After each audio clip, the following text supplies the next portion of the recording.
नमस्कार, मैं राजेश शर्मा और सेव इंडिया न्यूज में आपका स्वागत है। आज सेव इंडिया के मंच पे मनीष सिंह जी हैं और मनीष सिंह जी चौधरी चरण सिंह विश्वविद्यालय के वरिष्ठ छात्र नेता रहे हैं। हालांकि आजकल आम आदमी पार्टी में आपके पास प्रदेश सचिव का दायित्व है, प्रदेश महासचिव का, और एक वो दौर था 2010 के आसपास का, तब जो छात्र राजनीति थी उसका मकसद कुछ अलग था। तो आज हम चूंकि वर्तमान दौर में छात्र संघ जो चुनाव है उस सब पे शासन की रोक है, तो आज हम बात करते हैं मनीष जी से, क्योंकि आप छात्र नेता रहे कि आज की छात्र राजनीति और उस दौर की छात्र राजनीति, उसमें क्या अंतर है? जी मनीष जी। सबसे पहले Rajesh ji, save India news के सभी दर्शकों को मेरा नमस्कार। और आपने एक बहुत ही अच्छा सवाल पूछा कि एक दशक पहले छात्र राजनीति किस पड़ाव पर थी। तो मैं आपको ये बताना चाहता हूँ कि मैं उससे भी अगर पहले देखता हूँ, जो मेरे वरिष्ठ थे, जो मेरे सीनियर थे, उस समय आरटीआई लागू नहीं हुई थी, लेकिन उन लोगों के पास एक राजनीति को देखने का एक अलग नजरिया था। छात्र राजनीति के साथ साथ उनके पास वो सारे आंकड़े होते थे कि कितना फंड किस मद में विश्वविद्यालय के अंदर या महाविद्यालय के अंदर किस मद में इस्तेमाल हो रहा है, किन की भर्ती हुई है, किस आधार पर हुई है, और वो उन्हीं सभी मुद्दों के लिए लड़ते थे और फिर पढ़ते थे। तो वो उस नारे को बिल्कुल यथार्थ करते थे कि लड़ो पढ़ने के लिए और पढ़ो लड़ने के लिए। तो वो एक वहां से एक बेहतरीन राजनीति की शुरुआत होती थी। और हमारे दौर तक आते आते तो आरटीआई आ गई थी। तो उस दौरान भी लड़के आरटीआई लगाकर कि मेस का खर्चा कितना आया, आपने जो हॉस्टल है, जो छात्रावास है, उस मद में कितना आपने खर्च किया, ये इतना पैसा कहाँ लगा, फार्मों से विश्वविद्यालय की कमाई कितनी हुई, एग्जामिनेशन फॉर्मों से कितनी कमाई हुई, ये सारे सवाल पूछते थे और उनको ध्यान में रखते हुए उन मुद्दों को उठाते भी थे।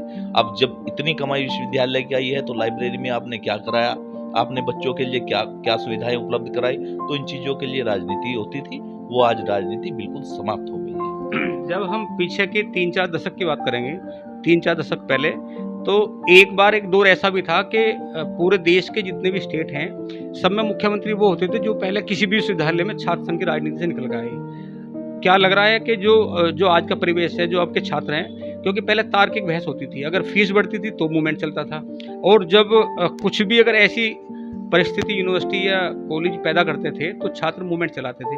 हमें लग रहा है आज के दौर में तो ऐसा नहीं है।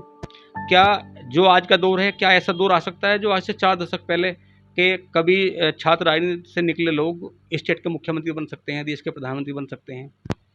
बिल्कुल। अगर ये उस राजनीति को जो उस दौरान स्टूडेंट पॉलिटिक्स होती थी, उस चीज को ये आज फिर से लागू करते तो फिर से वो दौर आ सकता है।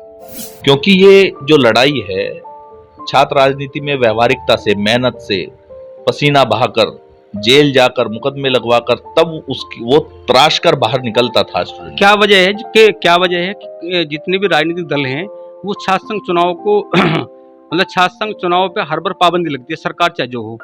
मैं वही बताने जा रहा हूँ कि वो जो तराश के निकलता था, तब वो जब विश्वविद्यालय या महाविद्यालयों की दीवारों से बाहर आता था तो वो उस चीज में परिपक्व हो चुका होता था और वो बेहतर समाज के लिए एक सोच, एक विजन उसके पास होता था कि किस तरह से देश आगे जाएगा, किस तरह से समाज को आगे लेकर जाना चाहिए।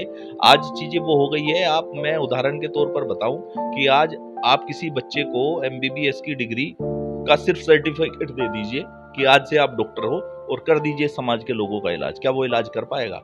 क्योंकि उसकी प्रैक्टिस ही नहीं हुई। तो छात्र राजनीति वो अस्पताल था, वो नर्सरी थी जहाँ वो सीखता था, मेहनत करता था, पसीना बहाता था और फिर उस नजरिए से समाज की सेवा कर पाता था। अगर हम आज के दौर की बात करें तो अगर छात्र राजनीति समाप्त हो जाएगी तो राजनीति में आने वाले समय में क्या प्रभाव पड़ेगा? राजनीति में प्रभाव यही पड़ेगा कि पराक्रम तो खत्म हो जाएगा, परिक्रमा ही चलेगी, वही चल रही है। पराक्रम के आधार पर नेताओं का चुनाव होता ही नहीं है, परिक्रमा के आधार पर होता है। तो ये चीजें और ज्यादा बढ़ेगी तो वो समाज के लिए कुछ नहीं कर पाएगा, वो सिर्फ धनवान लोगों के लिए कुछ करेगा। ठीक है, अभी हमारे बीच सेव इंडिया के मंच पे मनीष सिंह जी थे और हमने वो दौर देखा है मनीष जी का कि छात्र संघ जब यहाँ चौधरी चरण सिंह विश्वविद्यालय में पढ़ते थे तो बहुत सारे मूवमेंट चलाते थे, और चूँकि लगातार अखबारों में छपते थे, मूवमेंट चलते थे तो छपते भी थे, और छोटे छोटे इशू पे ये बड़ा बवाल भी करते थे। बवाल के पीछे की वजह थी छात्रों के हितों के लिए। तो आप लगातार देखते रहिए, हम लोग इस लगातार एक एपिसोड चला रहे हैं कि आखिर उत्तर प्रदेश में छात्र संघ के चुनाव पर रोक क्यों है। और अगर छात्र संघ के चुनाव पर रोक रहेगी तो इसके क्या दुष्परिणाम आने वाले समय में देश के सामने आ सकते हैं। तो आप लगातार देखते रहिए 7 इंडिया न्यूज़। धन्यवाद।